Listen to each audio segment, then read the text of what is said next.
Em pronunciamento ao vivo, o deputado federal Daniel Silveira, aliado do presidente Jair Bolsonaro, esmiuçou como a ideologia de esquerda se infiltrou nas mais diversas instâncias do Estado e assestou táticas da Rede Globo para transformar a perspectiva e a escala de valores de cidadãos comuns. O parlamentar encetou: o Brasil está sob um avanço socialista há pelo menos 4 décadas. Isso tirando as décadas anteriores, em que eles não eram tão incisivos. De 40 anos para cá, eles conseguiram dominar, inserir tentáculos em todas as ramificações que você imaginar, sejam acadêmicas, sejam institucionais, políticas e jurídicas ou até empresariais. No ensejo, ele complementou: eles conseguiram fazer com que as pessoas romantizem em cima do socialismo como se fosse uma coisa boa. Essa história de se adaptar aos novos tempos, essa prosopopeia que eles levantam, essa narrativa fantasiosa e sem escrúpulos. Ademais, ele fez um apelo por união em torno da liderança do presidente Jair Bolsonaro. Nós temos mais ou menos 90% da população brasileira conservadora. A esquerda é uma minoria pífia, absurda, mas eles conseguem, com aquele discurso de ninguém solta a mão de ninguém, aplicar um protocolo que todos seguem. O que nós queremos com a eleição do presidente Jair Bolsonaro, que se mostrou o maior líder conservador no Brasil, nós temos referências a serem seguidas, mas temos uma mídia extremamente de esquerda que faz tudo em cima do socialismo. Assista. Tempos difíceis geram homens fortes. Homens fortes geram tempos fáceis. Tempos fáceis geram homens fracos, né?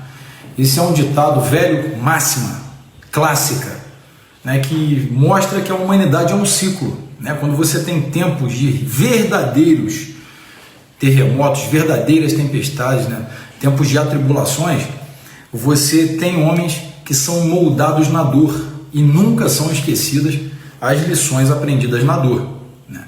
Quando tudo é no amor, a pessoa não valoriza. Vai por mim. As pessoas dão valor àquilo que percebem quando estão na beira do penhasco e são ali empurradas, percebem que não têm asas e não sabem voar. É ali que sai de fato a percepção daquilo que você tinha e não aproveitava, o chão abaixo dos seus pés. Nesse sentido, né, eu tenho recebido vários tweets, né, de pessoas falando: o que você acha, Daniel, quando nós apoiamos o professor Olavo de Carvalho e somos chamados de direita burra? A direita é burra? Aí eu pergunto. E essa live ela tem total intenção de mostrar mais ou menos um ponto de vista de um alinhamento ideológico que o Brasil busca, que o brasileiro busca, que eu busco, que você, conservador, busca. Mas você sabe o que é conservadorismo de fato? Você sabe pelo que você luta? Além dos ideais de pátria, família, Deus. Você sabe o que é o conservadorismo, a essência do conservadorismo? Por que nós lutamos? O conservadorismo, acredito que de todas as análises sociais, a mais antiga, porque acompanha o pacto social desde que a sociedade compreendeu que deve coexistir apesar de suas diferenças, mas atendendo a maioria, ou seja, a coletividade que tiver em maior quantidade, vai gerir, na verdade, o protocolo a ser seguido. Ainda que a minoria não goste, ela deve se adaptar à maioria. É assim. Só que o mundo ele passa por ciclos, como eu falei no início, sobre os tempos ruins, tempos difíceis, gerarem, né, homens fortes, porque foram moldados nas dificuldades, tiveram que aprender autopreservação. Esses homens não querem que sua prole passe pelo que eles passaram. O que eles fazem? Geram tempos fáceis, ou seja, a próxima geração vai ter tudo aquilo que eles não tinham à sua mão, ao seu alcance, né? Sempre tem uma expectativa melhor, um ponto de vista muito mais claro, amplo. E essas pessoas, essa geração, não dá muito valor, porque tem tudo muito fácil, a sua perspectiva é diferente. Eles passam a não querer melhorar esse tempo, porque eles não têm dificuldades. Então são os homens fracos. E os homens, quando eu falo no sentido erga omnes, eu falo homens e mulheres, né? Que as palavras homem, né? Homens, o homem significa humano, significa de fato homem e mulher. E esses homens fracos vão gerar tempos difíceis novamente. É um ciclo, a humanidade caminha em ciclos. E a direita é burra? Aí que é a questão. Tá aí o título, a direita burra. Em seguida, a direita burra? A direita não é burra, não é isso. A direita sim é desunida, né? E eu não falo por desunião somente por alguns desafetos de ideal, né? Não significa que porque eu tenho uma visão conservadora da causa, que a sua visão esteja equivocada. Talvez você analisou de um outro prisma, né? O professor Olavo de Carvalho, o qual acompanha e estuda o COF desde 2013, compactuo com inúmeros pensamentos dele, vários pensamentos dele. Mas eu também tenho outros pontos de referência intelectuais, principalmente o doutor Enéas Carneiro, que foi deputado, faleceu em 2007, né, teve leucemia e infelizmente veio a óbito, uma pessoa que deixou história e deixou muito aprendizado aqui no Brasil. Pena que naquela época as pessoas não conseguiam decodificar o que significava o doutor Enéas, o que ele trazia para todos nós. Então não, a direita não é burra. Eu queria que vocês soubessem que o que falta na direita é união. O que falta na direita é um discurso uníssono, apesar de você não compactuar com o pensamento de um outro conservador, talvez porque você tem um prospecto de visão diferente, que você não possa segurar a mão dele e caminhar junto por um objetivo que lá na frente vai, na verdade ele não bifurca, ele agulha, ele vai virar uma agulha e todos irão se encontrar lá na frente, ainda que você caminhe por aqui, outro por aqui, vocês à frente irão se encontrar. Isso é o que a direita tem que aprender. O Brasil ele está sob um avanço socialista há pelo menos 4 décadas. Isso tirando as décadas anteriores em que eles não eram tão incisivos. De 40 anos para cá, eles conseguiram dominar, inserir tentáculos em todas as ramificações que você imaginar, sejam acadêmicas, sejam institucionais, políticas e jurídicas, e sejam até empresariais. Eles conseguiram fazer com que pessoas romantizem em cima do socialismo como se fosse uma coisa boa. Aquilo que eu sempre falo, os tempos mudaram, você tem que se adaptar aos novos tempos, né? Toda essa prosopopeia que eles levantam, né? Essa narrativa falaciosa e mentirosa, canalha, né? Sem escrúpulos. Ontem eu mostrei aqui um índice para vocês de uma live, para quem acompanhou a live de ontem, em que o Brasil, ele tem em sua essência, eu abro aqui para vocês verem de novo, antes de abrir eu vou falar que antes de chegar na página, nós temos mais de 50% de conservadores fortes ou extremos, tá? Tá aqui, deixa eu ver, ó. São 54% de conservadores máximos, né? Que são radicais, e 41% são conservadores médios, né? Que são os conservadores normais, sem ser extremos ou radicais. Significa que nós temos aqui mais ou menos 90% da população brasileira conservadora.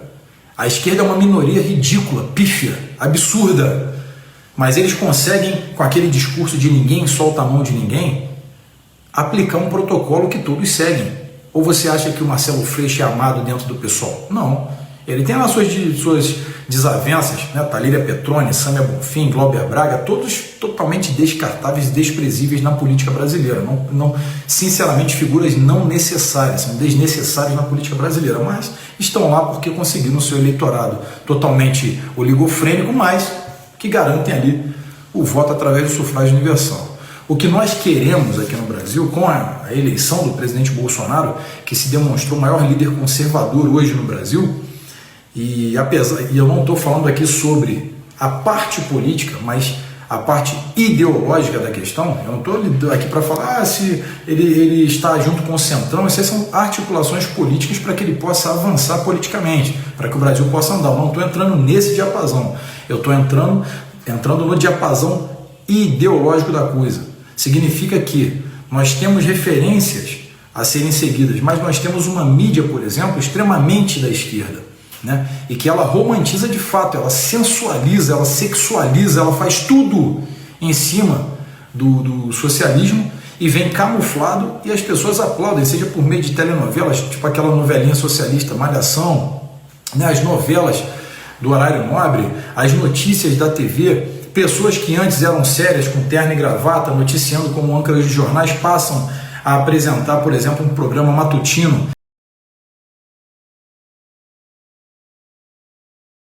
retirando de você o senso de criticidade porque você acreditava naquela senhora séria que falava as notícias de geopolítica a nível global e de repente aquela dona de casa que criava seus filhos e assistia falava, olha, essa mulher é muito séria. E quando ela é retirada do Jornal Nacional e é colocada num programa matutino que aquelas mães, junto com as suas filhas e filhos que cresceram assistindo ali com ela e tendo como referência aquele ponto, né, no Jornal Nacional, passa a apresentar, e a mulher pensa subconscientemente, até com seus filhos, ou então sozinha, já uma velhinha, já uma senhora, que talvez não tenha o campo de visão tão amplo, ela vira e fala, essa mulher é séria, ela noticiava coisas sérias e foi muito útil na minha vida, então o que ela está dizendo é verdade, ou seja, ela foi condicionada a acreditar que os tempos mudaram, que essas coisas devem ser respeitadas, essas atrocidades que o socialismo nos proporciona. Então, ontem eu falei sobre a nossa inauguração aqui dessa frente parlamentar conservadora junto da deputada federal Bia Kicis pelo Distrito Federal, do nobre deputado federal Osmar Terra, que tem uma luta ferrenha contra a legalização das drogas e, claro,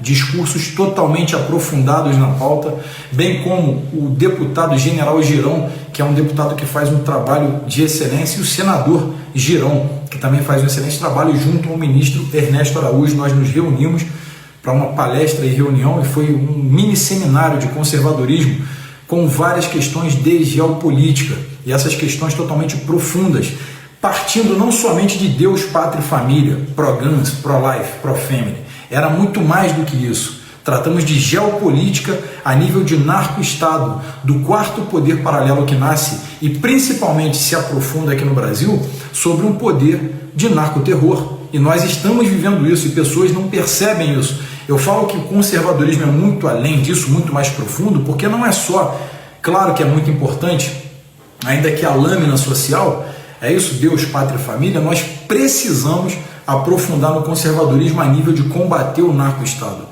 Né? Você percebe o STF. O STF está totalmente linkado ao narco-estado. Quando você tem uma Suprema Corte julgando crimes comuns, né, de narcotraficante, habeas corpus de narcotraficante, primeiro que já está totalmente equivocado. O STF, a Suprema Corte, ela é totalmente criada e ela tem como função precípua e única julgar matérias referentes à Corte, que significa a constitucionalidade ou não da matéria. Jamais um crime comum deve subir ao STF. No máximo, chegar à instância superior do Estado a qual o réu pertence, a qual o réu é oriundo, né? Mas você vê ministros como o Narco Aurélio Mello, o Narcão, que conseguiu liberar mais de 70 elementos hostis à sociedade, que colocam em risco toda a ordem pública, né? E você vê que esse homenzinho de papel, molhado, ele ocupa uma cadeira no cargo máximo do judiciário, né? Já deveria ter passado por um teste de sanidade mental há muito tempo. Por que eu falo isso? Por que é importante falar isso? Porque o poder, ele corrompe demais. E se você não tiver uma cabeça muito forte para que você consiga filtrar e passar por essa sedução do poder, você passa a ser vítima desse sistema. E você vira um megalomaníaco. A megalomania, ela é relacionada àquelas pessoas que têm uma necessidade de serem reconhecidas pelo poder, de mostrar o poder que tem. E mesmo que com total falta de credibilidade, ela quer mostrar que é poderosa. Você vê, por exemplo, a Joyce Hasselman, ela é uma megalomaníaca. O João Dória é megalomaníaca. O Wilson Witzel é um megalomaníaco. Aí eu posso colocar nessa mesma esteira o Fachin, né? Celso de Mello, Marco Aurélio Mello, Gilmar Mendes, o próprio Alexandre de Moraes, o que eu chamo de Alexandre de Torquemada, né? Em alusão a Tomás de Torquemada, o inquisidor, né? Que julgava a sua maneira e dane-se que qualquer um pensasse. Quer dizer, nós temos megalomaníacos no poder, totalmente ligados ao narcoterror, ao narco-estado. E isso está demonstrado em suas ações, suas decisões. Temos políticos eleitos pelo narcotráfico. Nós temos informações suficientes para isso, para que nós possamos, por exemplo, caçar o Marco Aurélio Mello. No mínimo é suspeito o que ele faz. Mas as contas dele jamais seriam quebradas porque deveriam passar pelo STF. Claro, o STF jamais ia permitir a quebra do sigilo bancário ou telemático de um ministro do Supremo, porque prejudicaria os outros 11 e tantos outros que passaram pela corte. né, com o arquivamento de crimes e desmandos, sejam crimes de homicídio, de extravio de verba, de vilipêndio à coisa pública, mas eles continuaram. Então essa live é importante para que você entenda, a direita não é burra, a direita é desunida. Não importa se você não gosta do líder de um movimento e ele não gosta de você, não importa. Se deem as mãos e enfrentem pelo mesmo objetivo. Será que você ainda não percebeu que não adianta polarizar no mesmo núcleo? Que nós temos que ter uma diretriz a ser seguida independente do que vai advir de antagonismo de pensamento ou não. Você tem o mesmo objetivo. Você não consegue compreender que essa porcaria de guerra ideológica que nós vivemos, ela tem que ser encarada como uma corrida de bastão, que ainda que você não consiga chegar ao fim das jardas, né, ao fim desse avanço, você tem que passar esse bastão para que alguém continue a missão. Ainda que você venha a morrer, olha, não vai dar tempo, vai demorar um século, que você deve continuar e passar esse bastão para que outra pessoa continue. E foi assim que a esquerda venceu. E hoje está tão incisiva aqui no Brasil, num ativismo militante absurdo, seja no judiciário, seja no executivo. No executivo não, no executivo ainda tem, né? Se você pegar o MEC, aquele organismo gigante, que você percebe que até no concurso público eles fazem um filtro para pessoas esquerdistas, né? Totalmente aparelhado. O presidente vem tentando desaparelar, mas são milhares de cargos, muitos deles não comissionados, são concursados, ou seja, você só retira ali depois que a pessoa se aposentar. Quer dizer, é um trabalho árduo. A esquerda fez isso. Por que a direita não pode fazer? Por que a direita tem que brigar entre si? Ah, o meu movimento é melhor que o seu, porque vaidade escrota, vaidade absurda, burra. Isso sim é burrice. Isso sim é burrice. Você brigar entre um e outro da própria causa. Não tem sentido o que está sendo feito. Eu recebi milhares de mensagens. Falando, poxa, eu não gosto do fulano de tal, olhos verdes, olhos vermelhos, é o red pilado, é o olho verde, é o olho com raio, tá me matando no Twitter. Eu nunca vi tanta vaidade. Eu desafio qualquer um aqui. Vá a um perfil de um esquerdista, de um sócio comunista, ou de um comuno socialista, seja lá como você classifique, e tente achar no perfil dele algum esquerdista o atacando. Se ele tiver errado, vai ter um esquerdista lá, não ligue, sabemos que errou, mas está buscando melhorar, estamos juntos pelo objetivo. Por que a direita tem que brigar? O Olavo de Carvalho, sem dúvida, é uma referência intelectual. Claro que ele não vai concordar com tudo o que o presidente fala, o que você fala, o que eu fale, assim como nós também não iremos concordar com tudo o que ele fala, né? Você pode ter vários pontos de referências intelectuais, vários pontos de referência política.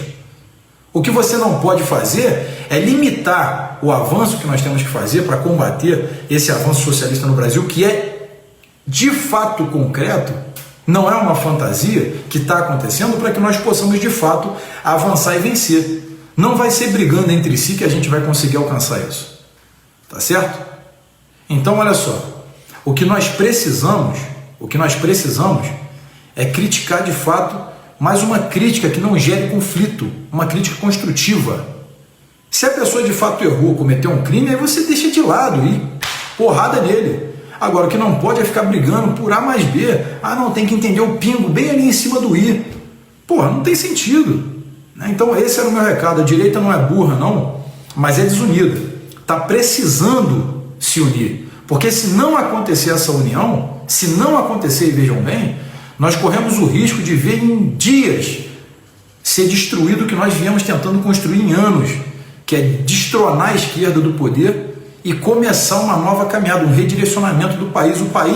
O Brasil existe, o Brasil é grande, o Brasil é povo, mas o Brasil ainda não se tornou uma nação. Isso é importante. O Brasil precisa ser nação. Os conservadores têm que virar uma nação. Não importa o que aconteça, essa nação está sempre no mesmo sentido, está sempre no mesmo discurso, sempre de mãos dadas. Isso que falta aqui no Brasil. Esse era o meu recado aí para a nação conservadora que vem se formando no Brasil. Mas Brasil acima de tudo, Deus acima de todos, força e honra sempre. E daqui a pouco tem uma novidade aí para vocês. Eu vou fazer uma live externa para que vocês compreendam aí uma coisinha que a gente está tentando avançar mais uma vez contra os desmandos aí dessa supreminha. Tamo junto.